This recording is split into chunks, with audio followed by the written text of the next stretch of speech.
So, but did everyone have a great weekend? Well, happy birthday. Happy birthday to my twins. Yay, happy birthday, Kara and Jessica. Happy birthday. Everyone say happy birthday. All right, you don't want to unmute yourself, but you can at least chat yourselves. Everyone say happy birthday. We would sing if you were in my room, but we're not here, so I'm not going to sing by myself. So unless you all want to unmute yourselves and sing along. But yes, happy birthday, girls. Happy birthday. So that's awesome.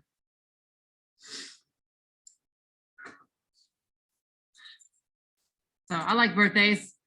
My birthday's next month, but when you get to be my age, you kind of forget that you have birthdays. You just kind of pretend that they don't exist. So you just say, yep, it's my birthday. And yep, I'm another year older. No, I'm always going to be 27. That's what my kids always say. You're 27, right, Mom? Yep, 27. All the time. Your birthday's May 11th? Cool. Mine's May 18th. So yours is not too far from mine. My son's is May 9th. So, all right. So we're going to get let me show you a little bit about what we got going on. We're going to review a little bit about what we did last time, and then we're going to go into what we're doing today, which, like I said, I think you guys can totally handle this. Okay. I really do. I think you guys can totally do this. All right. So let's take a look at what we got going on here. So as you can see, I've got your daily, your vocab day 3, which I know you all love to do. Those are easy ways to get your grades up, guys. So if you're not doing them, do them. You would be surprised how much those can actually raise your grade if you do well on those. If you actually take the time to do them properly and do them, you would be surprised how much those help you raise your grade. For those of you that are struggling a little bit. This is your Of Mice and Men text. So this is the book that we're going to start reading, and we're going to start reading this today. But this is the text to it, okay? And then here is the audio book of chapter 1, what you will be doing today. Okay, what this might be the entire audio book, I'm not sure, but we're going to be doing chapter 1, and I'll tell you the time slots that you guys can listen to. But so these are the links that you have available to you. So if anyone says, I don't have the book, I'm going to say, yes, you do. Okay. The book is here on Classroom, right here. The link is here. Okay. Anyone have any questions on that? Anyone have any questions? Nada? We're good. Okay. So Shelby, Raymond, Bryson, if I can't see you, you need to be participating in chat, or I'm going to assume that you're not here. Okay.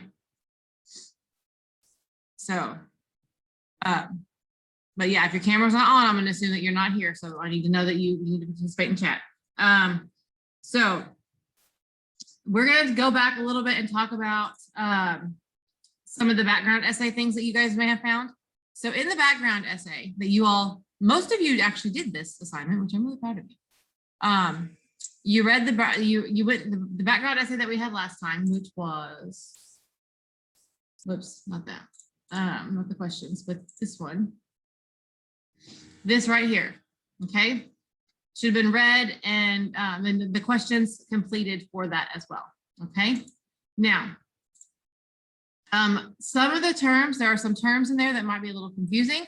So I do want to make sure that we go over those so that you are aware of what those are. And for those of you that have not finished, that need to get it done, today is going to be a great day to get everything done, because you're not going to have a whole lot of homework, except for reading the chapter. So anyway, let's talk about the terms. So migrant workers. So migrant workers are people who traveled around looking for temporary jobs. So it's common today, but it's just a little bit different. But these are workers that were like living during the Depression time and things like that. And they were looking for specific jobs in order for them to be able to survive. And they really couldn't stay in one place for too long, because once the jobs were gone, they had to move. So they had to migrate. They had to migrate to where the jobs are. So that's why they called them migrant workers. Okay. So, and Of Mice and Men, the story is very much about migrant workers. Okay. And the effect of the tolls that they live through and things like that. All right. Allusion. Allusion is a reference to a work of literature, art, or culture, and it can provide a shortcut to a set of ideas. So a lot of times, so an allusion is when information is being used to highlight something, but it's pulled out of another piece of literature. So a lot of people, you'll notice in a lot of literature that that mythology is used as an allusion. So if you know the story of mythology, the stories of mythology, you can actually kind of guess what's happening in a story based on what they're talking about. Okay, so if you understand where the information's coming from in literature, Edgar Allan Poe, yep, that's another one. Love Edgar Allan Poe, is one of my favorites. So there's a lot of allusions that are used in literature that are pulled from other pieces of work, like Poe, like Shakespeare, like mythology, like the Bible. The Bible is a big one. The Bible is always being used to pull information from.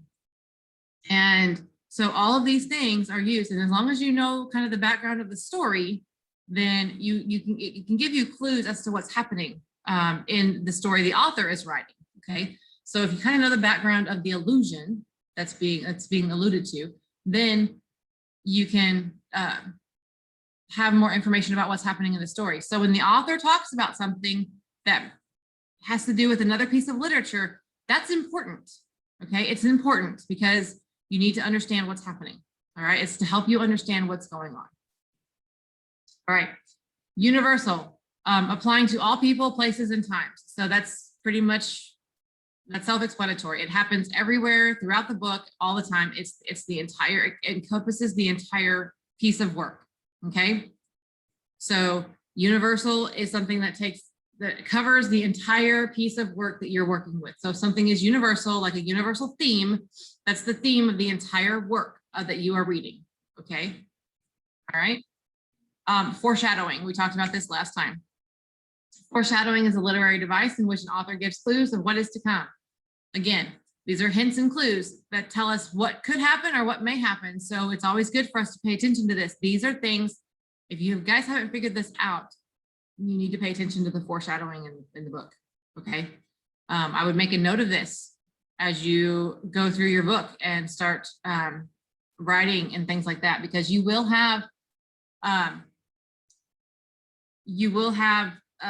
essay at the end of this book, but you will also have an essay in the middle of this book. So I suggest that you take notes as you go. Okay, make sure that you're paying attention to what pieces are for what, and what do you think is offering some foreshadowing for you and things like that, and why is it foreshadowing, and what could it be foreshadowing, and things like that. So you want to pay attention to things like that throughout the book. And ominous, suggesting bad things to come related to the word omen. Okay, so ominous, it's just what it says. It's just suggesting that things are about to happen. Okay, so when you see this, or if you see this word, that you know what that means. Okay, you know what the word omen means, right? It's a sign, it's a symbol of something. Okay, and we've always connected omens with something bad because I don't know, I don't know why, but we have. So any questions on those terminologies on the background essay? Because when you read the background essay, it's going to have these words in it for those not finished. Okay, so these words are going to be in it that you're going to need to know. All right. The general setting of the novel, the novella, is set in farmland of Salinas Valley, California. This is where John Steinbeck was born. All right, the ranch in the novel is near Soledad, which is southeast of Salinas on the Salinas River, a mere 10 miles from the Pacific Ocean. So it's basically, it's right, I mean, could you imagine? I mean, I would love this. Living 10 miles from the beach, living 10 miles from the ocean. I mean, that'd be so cool. So it's got to be beautiful. I'm thinking like, you know, sun, everything. So The countryside and ranch described at the beginning of the novella are based on Steinbeck's own experiences. So even though the book is fiction, he uses his own experiences in order to make the book more realistic. Okay, so even though it's fiction, some of the stuff is true, like the way that he describes things and the way that the settings and things like that. Some of it is true. So it's important to pay attention to those things as we go through. All right, here is a map of where this takes place. And so let me pull my notes out so I can make sure I'm telling you all the right information. Where's my stuff? I lost my stuff. So Soledad is right here. All right. So this is where the information, this is where his starts to take place and everything. This is where the farm and everything is. Okay. In Salinas, California, and everything right here. So it's so close to the ocean. Look how close that is to the ocean. I mean, could you imagine? It's just crazy. I think it would be so pretty and everything. So any questions on this?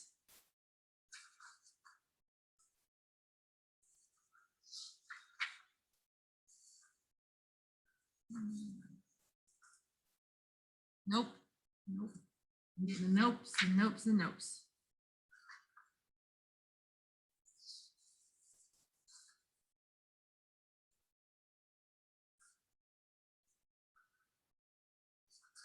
Nopes and nopes and nopes. Oh, there we go. Got all my stuff mixed up. Okay. So, and when it talks about Weed, California up here, this is where George and Lenny were, okay? And so this is where Steinbeck grew up. And the actual story takes place in Soledad. So Steinbeck grew up in Salinas. Lenny and George are here. They're from here. And the story takes place in Soledad. Can't speak today. All right, does that make sense? All right, so that kind of gives you an idea of where everything is in the idea of California and how that works. So I know we think of California as this big bustling place, but it wasn't always like that. So in the 1920s, it was very, very poor, and it was very a lot of farmland and things like that. So and there were a bunch of migrant workers who were looking for work, and they would go to where the work was. Again, they migrated. So as you can see, they migrated down to Soledad. Okay. This is an image of what the land looked like, or could have looked like at that time period. So when we're thinking about to kind of give you an image of what this could look like, this is a painting of Salinas, California. Okay, so this can kind of give you an image of what that farmland could look like to Lenny and George as we're going through the book. Okay, and what they can see and what they experience when we're going through everything. So kind of nice, huh? Kind of, I can think of places in Arkansas that look like that. So, and that's California. And then, so some of the social conditions of migrant workers in the 30s. So between 1880s and in the 1930s, thousands of men would travel the countryside in search of work. Such work included the harvesting of wheat and the bucking of barley. So you can see here that we've got, there's the train station of people. Let me put this bigger. So we got the train station of all the migrant workers. They're all waiting to go. And then, but they didn't have the tools. They didn't have the machinery that we have today. Okay. So this was hard work. This was stuff that they had to do, and it was really tough. It wasn't something that was just, hey, let's go find some work and let's do it. No, this was, they had to get their hands dirty. Their backs were hurting. Their legs were hurting. Everything was hurting. Okay. This was hard work. And so I want you to make sure that you see kind of what the story, when we read this story, these are the people that we're reading about. Okay. They hurt, they bled, they moved to where the jobs were. They did what they have to survive and make money for their family and for themselves so they could eat. Okay. So that was the times that we lived in at that point in time in our society. So this is what I want you to picture. These are the kind of things I want, the images I want you to picture as we go through the book. Okay.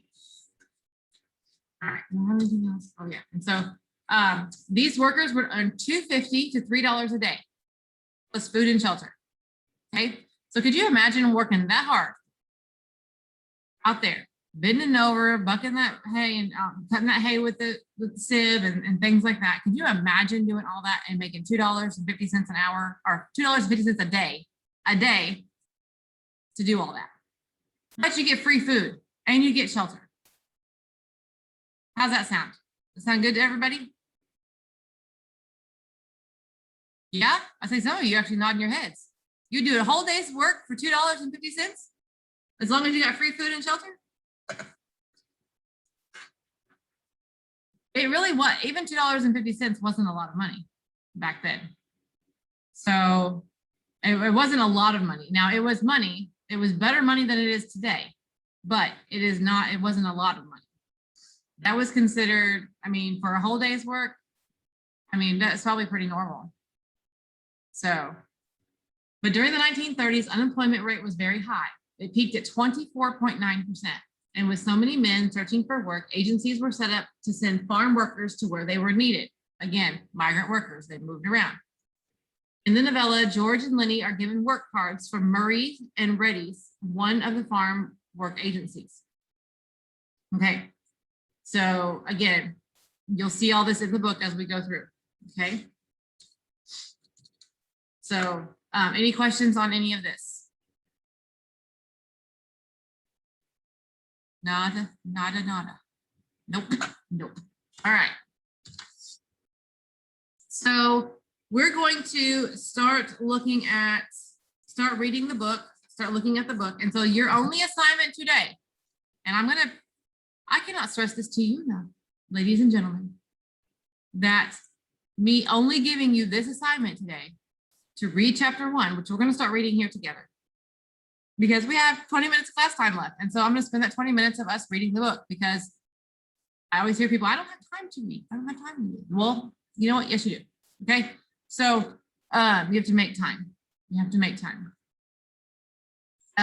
But we're going to start reading the book. I'm going to play the audiobook for you. Okay. I want you to open your text that's on Classroom. I want you to open that up and I want you to follow along. It is chapter 1.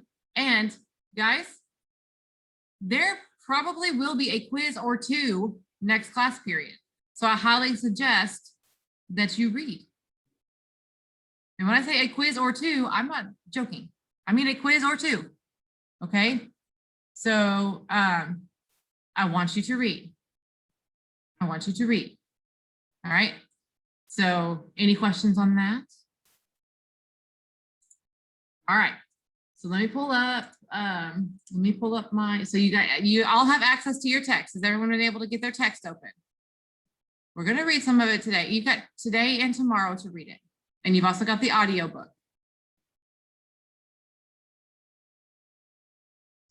We don't have a normal 90-minute class period, you guys. Okay. Everyone's like, oh, it's 53 pages long. Yes, it is 53 pages long. However, we don't have normal class time to read this stuff. So we have 40 minutes together in person. So therefore, the other time that we would have available to read, which is what I would do in classes, we would read this whole thing. I'm telling you, I could read this whole 53 pages in 30 minutes, 35 minutes in a class with you all. But I can't do that because all I have is a limited amount of time with you all. So yes, you all have to do this outside of my classroom. Okay. All right, everyone understand that? Everyone good? Everyone got that? Okay. I don't have the full 90 minutes with you that I would normally have. So keep that in mind. That's why you're having to read this outside of class. But we're going to start today. We're going to start right now with the audiobook. So let me get it all situated here. Chapter 1. Now I think it's really good if you write this down. Chapter 1 on the audiobook goes from the beginning of the book to the time 34:35. So at 34:35 in the audiobook is when chapter 1 is over.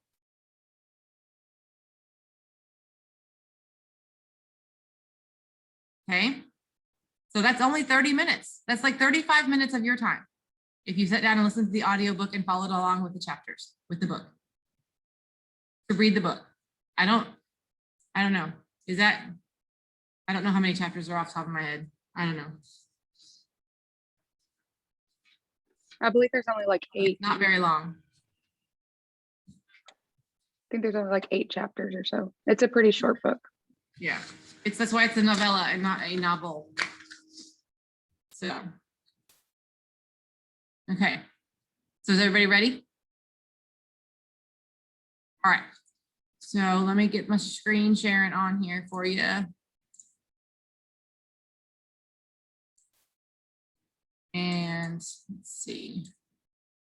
Make sure I'm sharing my sound. Okay. Here we go.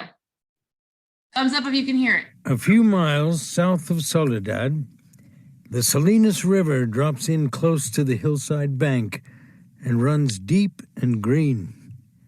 The water is warm, too, for it has slipped twinkling over the yellow sands in the sunlight before reaching the narrow pool.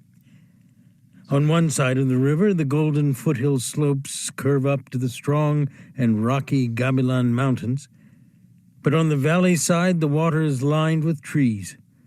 Willows, fresh and green with every spring, carrying in their lower leaf junctures the debris of the winter's flooding, and sycamores with mottled white recumbent limbs and branches that arch over the pool. On the sandy bank under the trees, the leaves lie deep and so crisp that a lizard makes a great skittering if he runs among them. Rabbits come out of the brush to sit on the sand in the evening, and the damp flats are covered with the night tracks of coons and with the spread pads of dogs from the ranches and with the split wedge tracks of deer that come to drink in the dark.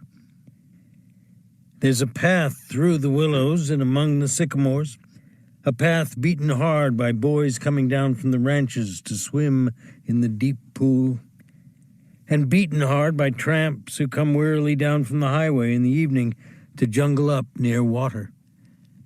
In front of the low horizontal limb of a giant sycamore, there's an ash pile made by many fires. The limb is worn smooth by men who have sat on it.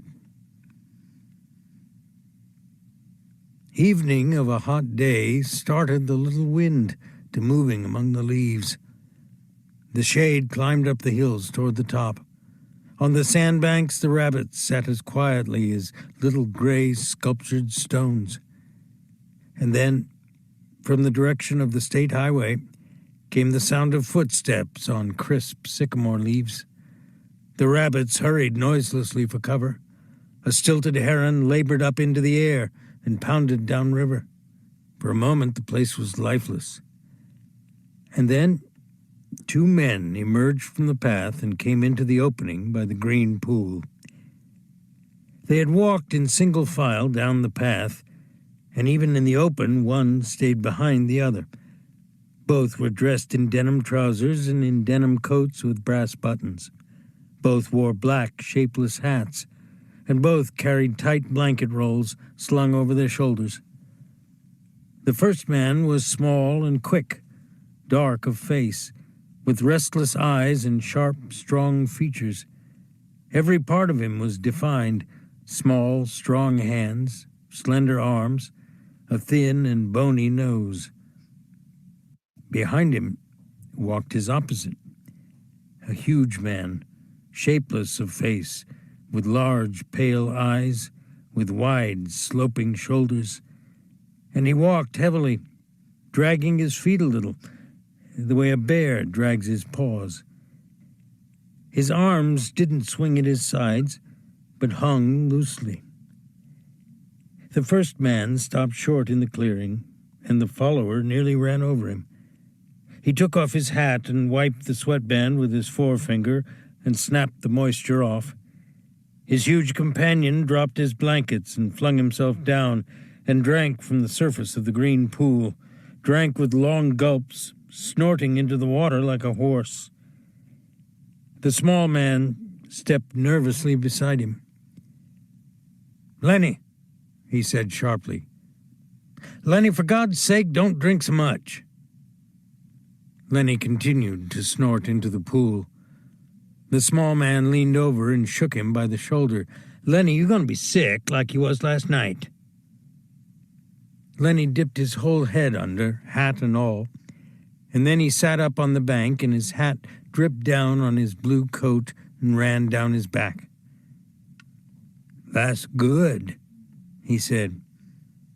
"You drink some, George. You take a good big drink." He smiled happily. George unslung his bindle and dropped it gently on the bank.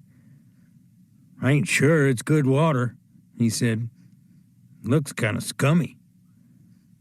Lenny dabbled his big paw in the water and wiggled his fingers so the water arose in little splashes. Rings widened across the pool to the other side and came back again. Lenny watched them go. "Look, George, look what I done." George knelt beside the pool and drank from his hand with quick scoops. "Tastes all right," he admitted. "Don't really seem to be running, though." "You never ought to drink water when it ain't running, Lenny," he said hopelessly. "You'd drink out of a gutter if you was thirsty." He threw a scoop of water into his face and rubbed it about with his hand under his chin and around the back of his neck. Then he replaced his hat, pushed himself back from the river, drew up his knees, and embraced them. Lenny, who had been watching, imitated George exactly. He pushed himself back, drew up his knees, embraced them, looked over to George to see whether he had it just right. He pulled his hat down a little more over his eyes, the way George's hat was. George stared morosely at the water. The rims of his eyes were red with sun glare. He said angrily, "We could just as well have rode clear to the ranch if that bastard bus driver knew what he was talking about. Just a little stretch down the highway," he says. Just a little stretch. Got him near 4 miles, that's what it was. Didn't want to stop at the ranch gate, that's what. Too goddamn lazy to pull up. Wonder he isn't too damn good to stop in Soledad at all. Kicks us out and says, "Just a little stretch down the road." I bet it was more than 4 miles. Damn hot day. Lenny looked timidly over to him. "George?" "Yeah, what do you want?" "Where are we going, George?" The little man jerked down the brim of his hat and scowled over at Lenny. "So you forgot that already, did you? I gotta tell you again, do I? Jesus Christ, you're a crazy bastard." "I forgot," Lenny said softly. "I tried not to forget. Honest to God I did, George." Okay. I'll tell you again. I ain't got nothing to do. Might just as well spend all my time telling you things and then you forget them and I tell you again. "Tried and tried," said Lenny, "but it didn't do no good. I remember about the rabbits, George. The hell with the rabbits. That's all you ever can remember is them rabbits." "Okay. Now you listen, and this time you gotta remember so we don't get in no trouble. You remember sitting in that gutter on Howard Street and watching that blackboard?" Lenny's face broke into a delighted smile. "Why, sure, George, I remember that. But what'd we do then? I remember some girls come by, and you say, to hell with what I says. You remember about us going into Murray and Reddy's, and they give us work cards and bus tickets?" "Oh, sure, George, I remember that now." His hands went quickly into his side coat pockets. He said gently, "George, I ain't got mine. I must have lost it." He looked down at the ground in despair. "You never had none, you crazy bastard. I got both of 'em here. Think I'd let you carry your own work card?" Lenny grinned with relief. I thought I put it in my side pocket. His hand went into the pocket again. George looked sharply at him. What'd you take out of that pocket? Ain't a thing in my pocket, Lenny said cleverly. I know there ain't. You got it in your hand. What you got in your hand, hiding it? I ain't got nothing, George. Honest. Come on, give it here. Lenny held his closed hand away from George's direction. It's only a mouse, George. A mouse? A live mouse? Just a dead mouse, George. I didn't kill it. Honest, I found it. I found it dead. Give it here, said George. Oh, let me have it, George. Give it here. Lenny's closed hand slowly obeyed. George took the mouse and threw it across the pool to the other side among the brush. What do you want of a dead mouse anyways? Why, I could pet it with my thumb while we walked along, said Lenny. Well, you ain't petting no mice while you walk with me. You remember where we're going now? Lenny looked startled, and then in embarrassment hid his face against his knees. I forgot again. Jesus Christ, George said resignedly. Well, look, we're going to work on a ranch like the one we come from up north. Up north? In Weed. Oh, sure, I remember. In Weed. That ranch we're going to is right down there, about a quarter mile. We're going to go in and see the boss. Now, look. I'll give him the work tickets, but you ain't gonna say a word. You just stand there and don't say nothing. If he finds out what a crazy bastard you are, we won't get no job. But if he sees you work before he hears you talk, we're set. You got that? Sure, George. Sure, I got it. Okay. Now, when we go in to see the boss, what are you going to do?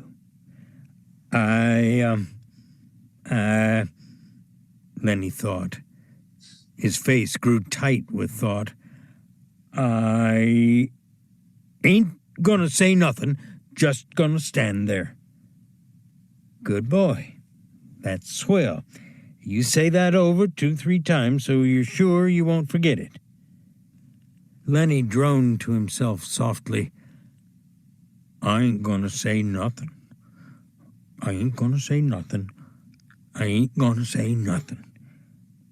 Okay, said George, and you ain't gonna do no bad things like you done in Weed, neither. Lenny looked puzzled. Like I done in Weed? Oh, so you forgot that too, did you? Well, I ain't gonna remind you, fear you do it again. A light of understanding broke on Lenny's face. They run us out of Weed, he exploded triumphantly.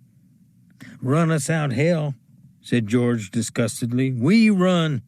They was looking for us, but they didn't catch us. Lenny giggled happily. I didn't forget that, you bet. George lay back on the sand and crossed his hands under his head, and Lenny imitated him, raising his head to see whether he were doing it right. God, you're in a lot of trouble, said George. I could get along so easy and so nice if I didn't have you on my tail.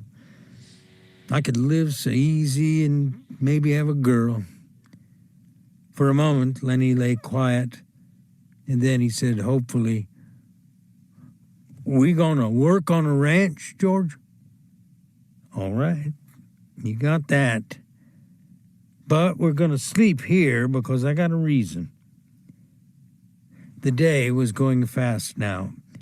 Only the tops of the Gabilan Mountains flamed with the light of the sun that had gone from the valley.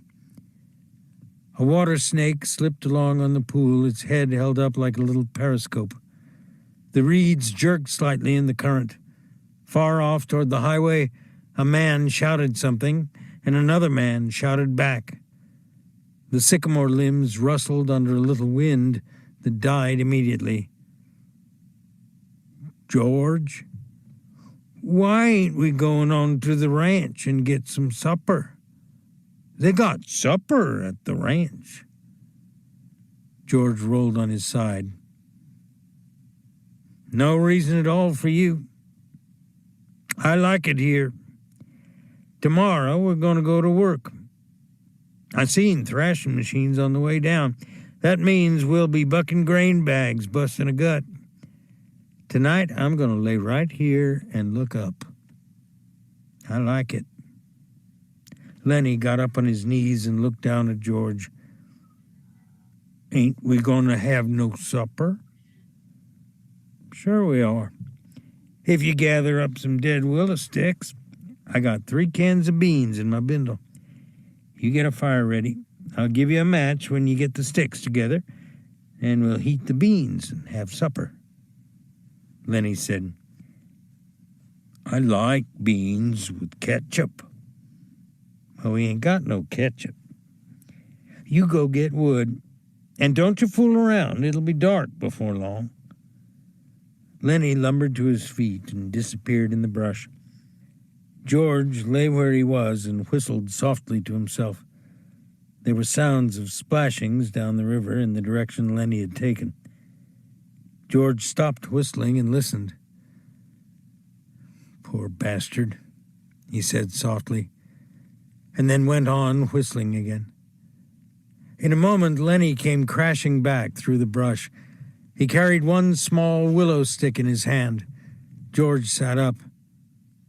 "All right," he said brusquely, "give me that mouse." But Lenny made an elaborate pantomime of innocence. "What mouse, George? I ain't got no mouse." George held out his hand. "Come on, give it to me. You ain't putting nothing over." Lenny hesitated, backed away, looked wildly at the brush line as though he contemplated running for his freedom. George said coldly, "You going to give me that mouse, or do I have to sock you?" "Give you what, George?" "You know goddamn well what. I want that mouse." Okay, so, so what do you think so far? What do you guys think so far?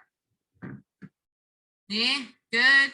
Are you getting into it? Or are you liking it? Are you seeing the descriptions? You like Lenny? Like the book? Good. It's interesting. Yeah, it's actually a really good book. And I know every time whenever I read this and my students see me laugh or something like that, they're like, "What are you laughing at?" Sometimes you just have to kind of, if you let a book just let you sink into it and actually just get into it, you can really, really feel what the characters are going through. So, but yeah, it's a really good book. So, but our time is up for today. So I want you to continue reading it. So you're going to read all of chapter 1. And then it also, like I said before, the ending of chapter 1 is 34:35 on the audiobook. Okay, 34:35. So that's the end of chapter 1 in the audiobook. So make sure that you have that down as well. Okay. Like I said, be prepared for quizzes. So, where did we end at? We ended at where it says, hang on, let me pull it up. Where it says, give you what, George? You know goddamn well that I want what? I want that mouse. And that's where we ended at. Okay. I believe it's the, on mine, it's showing page 5. So, but I'm also looking at it on my phone and not on the computer. So I'm not sure what it's going to say on yours. So this book is different than the one that I usually read. So 53 pages. Chapter 1 is like 10 pages, guys, not 53 pages. 53 pages. Anyway, But anywho, but see, what number did we end at? Right, what number, what page number? Hang on a second. Like I said, it's on my different on my phone than it is here.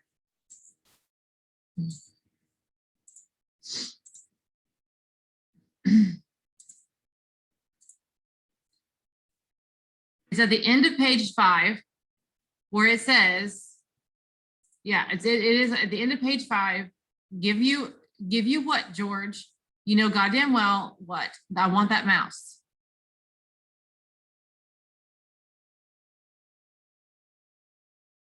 On the audiobook, we ended at 1635. 1635 was where we ended at just now.